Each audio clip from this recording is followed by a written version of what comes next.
Здравейте, скъпи мои! Днес искам да ви представя тази страхотна цитрус преса, която получих от Home България на невероятна цена и на марката Lexical. Много бързах, много исках да ви я покажа, затова си скъсах кашона, но сега ще я тестваме заедно. Всички знаем как се прави фреш. Махате капачето на цитрус пресата. Както виждате, има две приставки за по-дребни и за по-широки цитруси. Ние ще започнем с лимона, следователно с по-малката приставка. Всичко, което трябва да направите след като го разрежете на две, е да го сложите върху тази приставка и съвсем леко да притискате. От тук нататък тя сама си знае работата, като отделя семената от сока.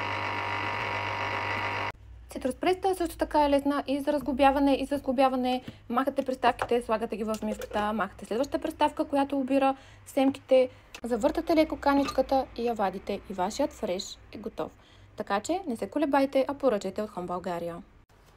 Та, приятели, на мен ми остана само единствено да се насладя на този фреш и на тази страхотна цитрус преса.